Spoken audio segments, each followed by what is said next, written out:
അടുത്ത മാസം നടക്കുന്ന 2 ലോകകപ്പ് യോഗ്യതാ മത്സരങ്ങൾക്കുള്ള ബ്രസീൽ ടീമിനെ കാർലോ ആഞ്ചലോട്ടി ഇന്നലെ രാത്രി പ്രഖ്യാപിച്ചു. എന്തായാലും നമ്മളെല്ലാവരും കാത്തിരിക്കുന്ന ഒരു പ്രഖ്യാപനം തന്നെയായിരുന്നു. ബ്രസീലിന്റെ പരിശീലക സ്ഥാനം ഏറ്റെടുത്തതിന് ശേഷമുള്ള ആദ്യത്തെ ആഞ്ചലോട്ടിയുടെ ടീം പ്രഖ്യാപനം എങ്ങനെ ഉണ്ടായിരിക്കും, ആരൊക്കെ ഉൾപ്പെടും, എങ്ങനെയായിരിക്കും അദ്ദേഹത്തിന്റെ ഒരു അപ്രോച്ച് എന്നുള്ളത് അറിയാൻ എല്ലാവർക്കും വലിയൊരു ആകാംക്ഷ ഉണ്ടായിരുന്നു. എന്തായാലും ആദ്യത്തെ ഊഴത്തിൽ ഒരു ബാലൻസ്ഡ് അപ്രോച്ച് തന്നെയാണ് ആഞ്ചലോട്ടി സ്വീകരിച്ചിരിക്കുന്നത്. ഒരുവിധം എസ്റ്റാബ്ലിഷ്ഡ് ആയുള്ള പ്ലേയേഴ്സിനെയൊക്കെ തൻ്റെ ടീമിൽ ഉൾപ്പെടുത്തിയിട്ടുണ്ട്.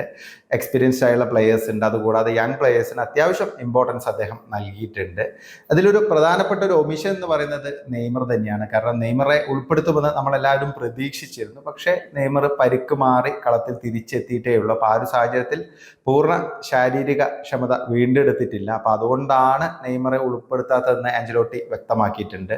താരത്തെ ഇക്കാര്യം അറിയിച്ചിരുന്നു, അദ്ദേഹം അത് അംഗീകരിച്ചു എന്നാണ് ആഞ്ചലോട്ടി പറഞ്ഞിരിക്കുന്നത്. കാരണം നിലവിൽ ഇനിയിപ്പം വരുന്ന മത്സരങ്ങൾ എന്ന് പറഞ്ഞാൽ പെരാഗ്വയ്ക്കെതിരെയും പിന്നെ അതുകൂടാതെ ഇക്വഡോറിനെതിരെയാണ്. അപ്പോൾ ഈ 2 ടീമുകളും അല്പം ഫിസിക്കൽ ഒരു ഗെയിം കളിക്കുന്ന ടീമുകളാണ്. പൊതുവെ ലാറ്റിൻ അമേരിക്കൻ ടീമുകളൊക്കെ അങ്ങനെയാണ്. അപ്പോൾ ആ ഒരു സാഹചര്യത്തിൽ നെയ്മർ ഈ ഒരു നിർണായക സന്ദർഭത്തിൽ പൂർണ്ണമായും ശാരീരിക ക്ഷമത വീണ്ടെടുക്കാതെ ഇറക്കുന്നത് അത്ര ഗുണകരമായിരിക്കില്ല, അദ്ദേഹത്തിന്റെ ഭാവിയെ അത് ബാധിക്കും എന്നുള്ളൊരു ഫാക്ടർ ഉണ്ട്. അപ്പോൾ അതുകൊണ്ടായിരിക്കാം ആഞ്ചലോട്ടി ഇങ്ങനെ ഒരു തീരുമാനം എടുത്തതെന്ന് തന്നെയാണ് ആരാധകരൊക്കെ പ്രതീക്ഷിക്കുന്നത്. അപ്പം നെയ്മർ ഇല്ല എന്നുള്ളതൊരു ചെറിയ പെട്ടെന്ന് എല്ലാവർക്കും ഒരു നിരാശ ഉണ്ടാക്കുന്ന ഒരു കാര്യം തന്നെയാണ്. പ്രത്യേകിച്ച് ആഞ്ചലോട്ടിയുടെ ആദ്യത്തെ മത്സരത്തിന് നെയ്മർ ഇറങ്ങുമെന്നായിരുന്നു എല്ലാവരും പ്രതീക്ഷിച്ചിരുന്നത്. കാരണം നെയ്മറിന് ഒരു വലിയ റോൾ ഉണ്ടെന്നൊക്കെ കാർലോ നേരത്തെ സൂചിപ്പിച്ചിരുന്നു. പിന്നെ കാസിമിറോ തിരികെ എത്തിയിട്ടുണ്ട്. കാസിമിറോ വരും, പിന്നെ ആന്റണി തിരികെ എത്തുമെന്നൊക്കെ നമ്മൾ പ്രതീക്ഷിച്ചിരുന്നു. കാരണം ആന്റണി ആണെങ്കിൽ മികച്ച രീതിയിലാണ് റയൽ ബെറ്റിസിന് വേണ്ടി കളിച്ചുകൊണ്ടിരിക്കുന്നത്.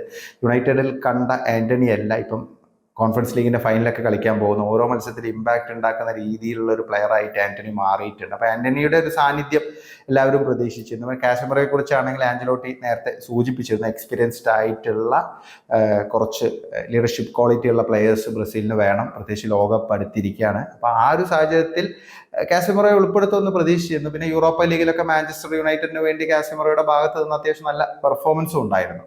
അപ്പോൾ ആ ഒരു സാഹചര്യത്തിലാണ് ഇപ്പോൾ കാസിമറോ ടീമിൽ വന്നിരിക്കുന്നത്. അപ്പോൾ കാസിമറോയെ ഉൾപ്പെടുത്തിയത് ഒരു വിഭാഗം നിരാശയൊക്കെ ഇങ്ങനെ പറയുന്നുണ്ട്, അല്ലെങ്കിൽ അല്പം വിമർശനങ്ങളൊക്കെ ഉന്നയിക്കുന്നുണ്ട്. കാരണം പഴയ സ്പീഡൊന്നും ഇല്ല കാസിമറോയ്ക്ക്, ആ ഒരു ഇൻറ്റൻസിറ്റിയോടെ കളിക്കാൻ പറ്റുന്നില്ല എന്നുള്ളൊക്കെ ഒരു ആക്ഷേപമായിട്ട് നിൽക്കുന്നുണ്ട്.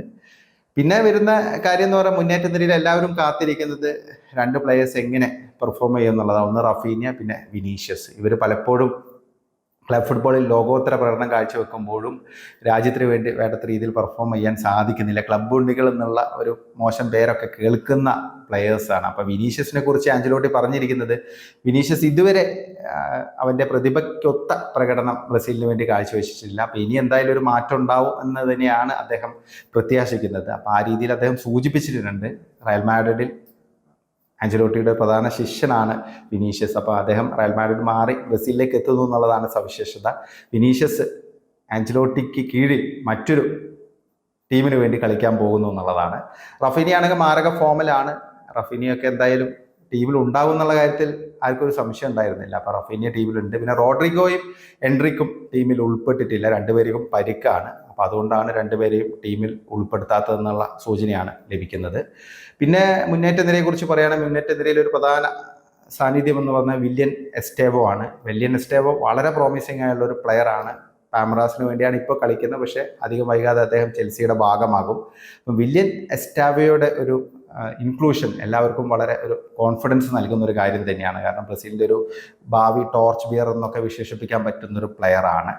പിന്നെ ഗബ്രിയൽ മാർട്ടിനെല്ലിയും മത്തേസ് കൂനിയും ടീമിൽ ഉൾപ്പെട്ടിട്ടുണ്ട്. കൂനിയാണെങ്കിൽ ഇപ്പോൾ യുണൈറ്റഡിൽ ജോയിൻ ചെയ്യാൻ പോവുകയാണ്. അപ്പോൾ അതിന് മുന്നോടിയായിട്ട് നല്ല രീതിയിൽ വരവറിയിക്കുന്നതിന് മുമ്പ് അദ്ദേഹത്തിന് ഒരു നല്ലൊരു പെർഫോമൻസ് കാഴ്ചവെക്കാനുള്ള ഒരു അവസരമാണ് വന്നിരിക്കുന്നത്. പിന്നെ മിഡ്ഫീൽഡിലേക്ക് വരികയാണെങ്കിൽ ഒട്ടുമിക്ക പ്രമുഖ താരങ്ങളും ഉൾപ്പെട്ടിട്ടുണ്ട്. ഇപ്പോൾ കാസിമറോയുടെ കാര്യം നമ്മൾ സൂചിപ്പിച്ചു കഴിഞ്ഞു. പിന്നെ ബ്രൂണോ ഗിമറൈസ് ഉണ്ട്, ഗെർസൺ ഉണ്ട്, പിന്നെ അതുകൂടാതെ അറ്റ്ലാന്റയുടെ എഡേഴ്സൺ ഉണ്ട്. ആൻഡ്രിയാസ് പെരേരയാണ് ഒരു സർപ്രൈസ് പാക്കേജ് ആയിട്ട് മാറിയത്. പിന്നെ യങ് പ്ലെയറായുള്ള വളരെ പ്രോമിസിങ് ആയിട്ടുള്ള മിഡ്ഫീൽഡർ എന്നൊക്കെ വിശേഷണമുള്ള ആൻഡ്രിയ സാന്റോസിനെയും ഉൾപ്പെടുത്തിയിട്ടുണ്ട്. അപ്പോൾ ആൻഡ്രിയ സാന്റോസിനെ ഉൾപ്പെടുത്തിയത് പൊതുവെ ആരാധകർക്കൊക്കെ വലിയൊരു ആവേശം സമ്മാനിക്കുന്ന കാര്യമാണ്. നിലവിൽ ഫ്രഞ്ച് ലീഗിൽ സ്ട്രാസ്ബർഗിന് വേണ്ടിയാണ് കളിച്ചുകൊണ്ടിരിക്കുന്നത്. ചെൽസിയിൽ നിന്ന് ലോണിൽ പോയിട്ടാണ് കളിക്കുന്നത്. ഒരു നല്ല ബോക്സ് ടു ബോക്സ് മിഡ്ഫീൽഡറാണ്. ഭാവിയിൽ ബ്രസീലിൻ്റെ മിഡ്ഫീൽഡിൽ ഒരു പ്രധാന സാന്നിധ്യമായി വാർത്തെടുക്കാൻ പറ്റുന്നൊരു പ്ലെയറാണ്.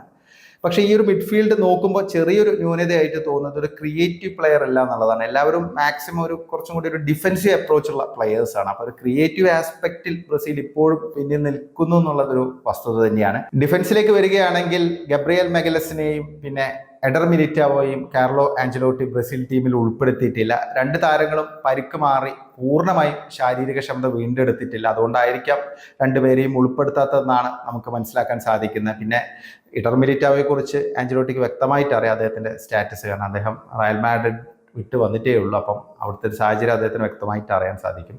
അപ്പം ഇതാണ് ഒരു ഡിഫൻസിലെ പിന്നെ പ്രധാനപ്പെട്ട താരങ്ങൾ. ബാക്കിയുള്ള താരങ്ങളെയൊക്കെ മാക്സിമം ഉൾപ്പെടുത്തിയിട്ടുണ്ട്. ഇപ്പം നമുക്ക് പറയുകയാണെങ്കിൽ മാർക്കിന്യോസ് ഉണ്ട്, പിന്നെ അതുകൂടാതെ ബെറാൾഡോ ഉണ്ട്, രണ്ടുപേരും PSG പ്ലെയേഴ്സാണ്. ഓർട്ടീസ് ഉണ്ട്.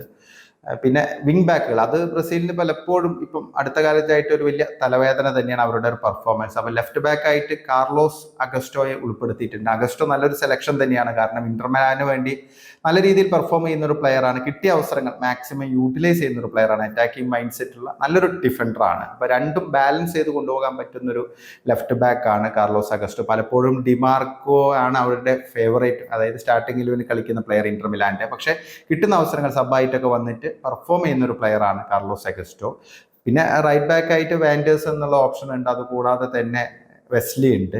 പിന്നെ അലക്സാൻഡ്രോയെയും പിന്നെ അതുകൂടാതെ ഡാനിലോയും, ഈ രണ്ട് വെറ്ററൻസിനെ ഉൾപ്പെടുത്തിയത് പൊതുവെ വിമർശനങ്ങൾക്ക് വഴിവെച്ചിട്ടുണ്ട്. കാരണം ഇവരുടെ ഒരു പെർഫോമൻസ് എല്ലാവർക്കും അത്ര ആശ നൽകുന്ന ഒരു കാര്യമല്ല. കഴിഞ്ഞ മത്സരങ്ങളിലൊക്കെ നമ്മൾ കണ്ടതാണ്. കിട്ടിയ അവസരങ്ങളൊന്നും യൂട്ടിലൈസ് ചെയ്യാൻ പറ്റുന്ന പ്ലെയേഴ്സ് അല്ല. അപ്പോൾ അവരെ വീണ്ടും എന്തിനാണ് ഉൾപ്പെടുത്തിയെന്നുള്ളത് ഒരു ചോദ്യമായിട്ട് നിൽക്കുന്നുണ്ട്. വേറെയും നല്ല താരങ്ങളൊക്കെ ഉണ്ടായിരുന്നു, ബ്രസീൽ ലീഗിലൊക്കെ ഉണ്ടായിരുന്നു എന്നുള്ളൊരു അഭിപ്രായം പൊതുവെ വരുന്നുണ്ട്. പക്ഷേ അങ്ങനെയാണെങ്കിൽ പോലും ഇവരെ ഒന്ന് മാക്സിമം സബ്ബായിട്ട് നിർത്താനാണ് സാധ്യത. അപ്പോൾ അവരുടെ ഒരു എക്സ്പീരിയൻസും കൂടെ എന്തായാലും ആഞ്ചലോട്ടി എപ്പോഴും കൗണ്ട് ചെയ്യും. കാരണം അദ്ദേഹത്തിൻ്റെ ഒരു ടീം സെലക്ഷൻ അങ്ങനെ ഒരു സേഫർ അപ്രോച്ച് എപ്പോഴും അദ്ദേഹം സ്വീകരിക്കാറുണ്ട്. ക്ലബ് ഫുട്ബോളിൽ നമ്മൾ കണ്ടതാണ്.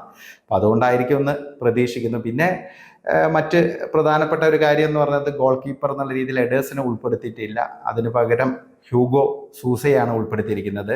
സൂസ കൊറിന്ത്യൻസിന്റെ പ്ലെയറാണ്. പെനാൽറ്റിയൊക്കെ സേവ് ചെയ്യാൻ മിടുക്കനായ ഒരു പ്ലെയർ ആയിട്ടാണ് പൊതുവെ വിലയിരുത്തപ്പെടുന്നത്. പിന്നെ ആലിസൺ ഉണ്ട്, 1-ാം നമ്പർ ഗോൾ കീപ്പർ ആലിസൺ തന്നെയായിരിക്കും. പിന്നെ അൽനാസറിന്റെ ഗോൾ കീപ്പറായ ബെൻഡോയും സ്ക്വാഡിലുണ്ട്. അപ്പം ഇതാണ് ഈ ഒരു ടീം. അപ്പം ആഞ്ചലോട്ടിയെ സംബന്ധിച്ച് ആദ്യത്തെ പരീക്ഷണത്തിലാണ് അദ്ദേഹം ഇറങ്ങാൻ പോകുന്നത്. രണ്ട് നിർണായക മത്സരങ്ങളാണ്. നിലവിൽ പോയിന്റ് ടേബിളിൽ ബ്രസീൽ 4-ാം സ്ഥാനത്താണ് നിൽക്കുന്നത് ലോകകപ്പ് ക്വാളിഫിക്കേഷൻ കോൺമബോൾ ഗ്രൂപ്പിൽ. അതിൽ തന്നെ ഇപ്പം 2-ാം സ്ഥാനത്ത് നിൽക്കുന്ന ഇക്വഡോറാണ് ബ്രസീലിൻ്റെ അടുത്ത എതിരാളികൾ. 23 പോയിന്റ് ഉണ്ട് ഇക്വഡോറിന്. എവേ മത്സരമാണ്. പിന്നെ അടുത്ത മത്സരം പരാഗ്വേക്കെതിരെയാണ്. പരാഗ്വേ ആണെങ്കിൽ ബ്രസീലിന്റെ സെയിം പോയിന്റ് ആണ്, പക്ഷേ ഗോൾ ഡിഫറൻസിൽ പിന്നിലായതുകൊണ്ട് നിലവിൽ പോയിന്റ് ടേബിളിൽ 5-ാമത് നിൽക്കുന്നു. അപ്പോൾ രണ്ട് മത്സരങ്ങളും വളരെ മികച്ച മത്സരങ്ങൾ തന്നെയായിരിക്കും. അത് ബ്രസീലിനെ സംബന്ധിച്ച് എളുപ്പമൊന്നും ആയിരിക്കില്ല. അപ്പോൾ ആഞ്ചലോട്ടി വന്നതുകൊണ്ട് പെട്ടെന്ന് ബ്രസീൽ ആകെ മാറി മറിയുന്നൊന്നും നമ്മൾ ആരും പ്രതീക്ഷിക്കുന്നില്ല. പക്ഷെ അങ്ങനെയാണെങ്കിലും ടീമിന്റെ ആ ഒരു ഇന്റൻസിറ്റി അല്ലെങ്കിൽ ആ ഒരു അപ്രോച്ച്, ആറ്റിറ്റ്യൂഡ് അതൊക്കെ മാറുമെന്നാണ് എല്ലാവരും പ്രതീക്ഷിക്കുന്നത്. അപ്പോൾ ഈ രണ്ട് മത്സരങ്ങളും ഒരു ടെസ്റ്റിംഗ് ഗ്രൗണ്ട് എന്നുള്ള രീതിയിൽ തന്നെയായിരിക്കും കാണുന്നത്. അദ്ദേഹത്തെ സംബന്ധിച്ച് ഏറ്റവും നല്ല ഒരു ഫിനിഷ് ഈ ഒരു ക്വാളിഫിക്കേഷനിൽ നടത്തുക എന്നുള്ളതായിരിക്കും ഒരു പ്രധാനപ്പെട്ട കാര്യം. നിങ്ങൾക്ക് എന്ത് തോന്നുന്നു ഈ ഒരു ടീം സെലക്ഷനെ കുറിച്ച്? കാർലോ ആഞ്ചലോട്ടിയുടെ ടീം സെലക്ഷനെ കുറിച്ചുള്ള നിങ്ങളുടെ വിലയേറിയ അഭിപ്രായങ്ങൾ കമൻ്റായിട്ട് രേഖപ്പെടുത്തണേ.